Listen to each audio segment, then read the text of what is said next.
Tıplan aşkılar. Kaos var. Oley. Ha? Bak, əsəbləşdim ama. Sinir içindeyim bak. Böyle paylaşımlar etmeyi sevmirəm. İzleyicilerimden çok özür dilerim. Ha? Eşref tek mi? O zaman siz hepiniz Eşref Tek. Çirkinleşme istersen başa düşürəm. Reytingin düşüp onu başa düşürəm. Ah, ne o? Şizofren mi?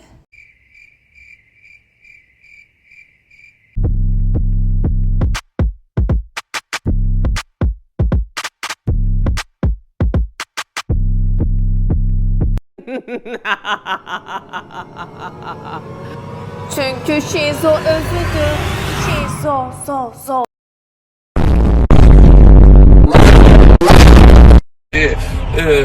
Sənin kimi şizik bir insan mən görməmişəm.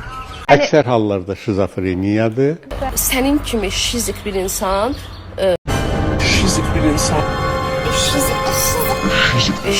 Haddi var her şeyin.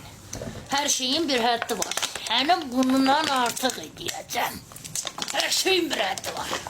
Gel yüz-yüze görüşək, hətta yanındakı yandaşlarını da getir, hamımız üzləşək, görək kim nə qədər doğrudur. Kızlar toplandık. Sonra neden yıprandık. Bir də bunu deyim, yazıb ki, məni qısqanır, mənim followum. Ay, insan, sən gör hardasan, mən hardayam, Gör mən nə qədər güclü bir şəxsiyyətəm. Gör mənim nə boyda qiymətli başım var, qiymətli adım sanım var. Deyir ki, mənim followum harda, sənin followun harda. Followuna, məşhurluqla insan xoşbəxt olmur. İnsanın burası iç huzuru, xoşbəxt olursa, rahat olursa, onda insan xoşbəxt olur. Mən follow istəsəm, sənin kimi min oyundan çıxıb followda olardım. Amma mən gerçəyi seçirəm. Elə bir kişilərdən olasınız, elə bir olanlardan olasınız ki, siz olmayan üslubda sizin şərəfinizə bunu tapırsınlar. Ve Ayten'in toyu olanda hemen baktı. Ayten her zamanki kimi oturmuştu mihin arkasında danışırdı. Ama Ayten yememiş, içmemiş. Ben bunun hamamından çıkartıp ya da biz hamamda olarlar. Geçip başka otağa, götürüp yalandan benim adımdan mihine deyip ki, Leyla senin arkanızda kal.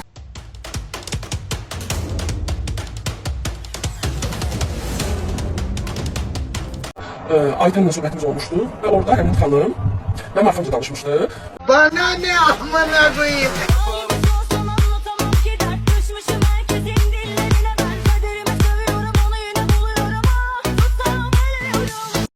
Ay bu Ayten neymiş?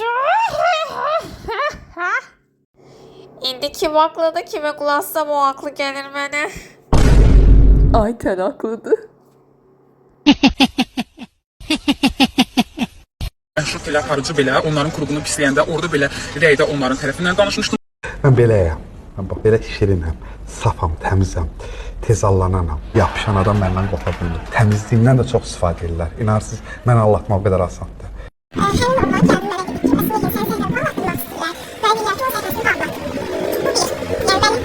Ne olur da size, ne olur, ne isteyirsen benden Arzu. Ne isteyirsen benden. Çox səmimiyyətsiz, qeyri-səmimi, bir-birlərinin arxasınca nələr danışıb bir arada olan insanlardır. Yəni mən əlbəttə ki, o qrupuna oturub durmaq istəmərəm. Maskamızı çıkartın. Ben maskam yoktu. İnanın bana ki siz maskalısınız.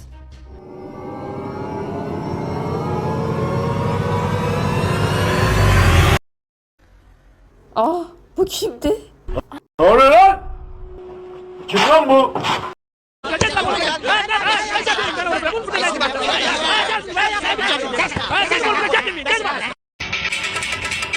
Musiqili hissələr. Təhlükə! Bəli, düz deyirəm. Mən nə deyəmsə düz deyirəm. Hər zaman da düz demişəm. Buradan deyirəm, əcəb eləmişəm. Bir də eləyəcək. Haqqını eləmişəm. Lazım gəlsə bir də eləyəcəm. And olsun Allaha.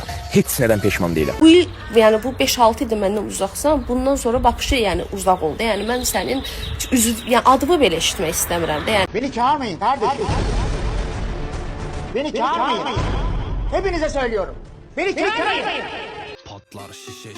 Ah niye böyle oldu ki tez kurtardı. İnşallah bir de dalaşarlar. Amin.